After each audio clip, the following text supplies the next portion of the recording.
আজকে অর্গাননের ৫১ থেকে ৬০টি সূত্রকে নিয়ে আলোচনা করব। মহাত্মা হ্যানিম্যান ৫১ নম্বর সূত্রে বলেছেন, প্রাকৃতিক রোগকে দূর করা অপেক্ষা চিকিৎসকের কাছে যে ওষুধ আছে সেটাকে সেবন করে প্রাকৃতিক রোগ দূর করা শ্রেষ্ঠ।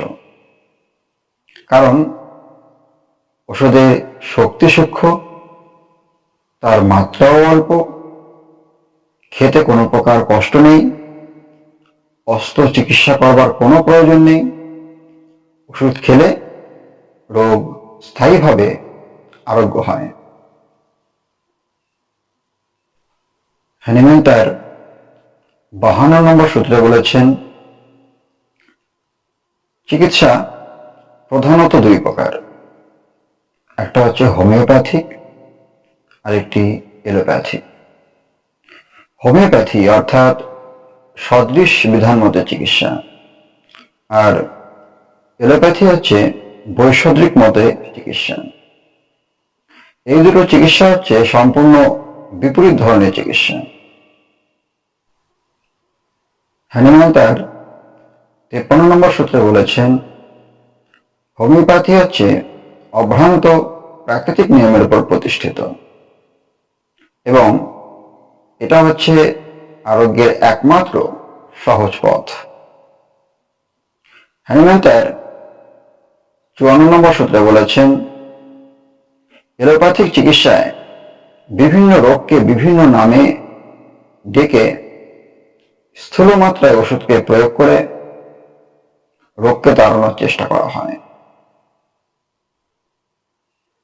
হ্যানিম্যান তার ৫৫ এবং ৫৬ নম্বর সূত্রে বলেছেন, এলোপ্যাথিক ঔষধ সেবনে প্রথমে আংশিক কিছুটা উপশম হয় এবং রোগী তার জন্য সাময়িক শান্তিকে লাভ করে, কিন্তু পরে প্রচুর পরিমাণে ক্ষতির সম্মুখীন হয়।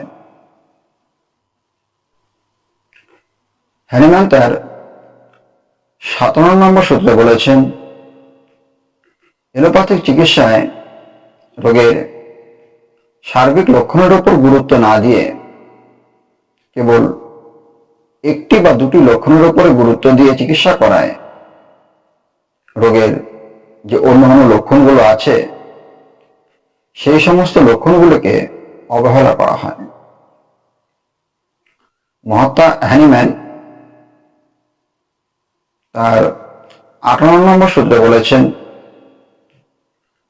এলোপ্যাথিক চিকিৎসায় ওষুধ প্রয়োগ করলে চিররোগ সমূহের কিছুটা উপশমের পর রোগের বৃদ্ধি ঘটে জটিল আকার ধারণ করলে তারা তখন সেই রোগটিকে একটি নতুন রোগ বলে গণ্য করেন। হ্যানিম্যান তার ৫৯ নম্বর সূত্রে বলেছেন, ক্ষণিক উপশমকারী ওষুধকে প্রয়োগ করলে স্থায়ীভাবে রোগের উপকার হয় না। যেমন ঘুমের ওষুধকে প্রয়োগ করলে প্রথমে খুব ঘুম হয়, পরে ঘুমের ওষুধ খেলে পরেও আর ঘুম হয় না। হ্যানিম্যান তার ৬০ নম্বর সূত্রে বলেছেন, ক্ষণিক উপশমকারী ওষুধকে বারবার প্রয়োগ করলে চিররোগ কখনোই সারে না, বরং রোগকে আরো জটিল করে দিয়ে দেহকে ছিন্ন ভিন্ন করে ফেলে, জীবনকে ছিন্ন ভিন্ন করে ফেলে।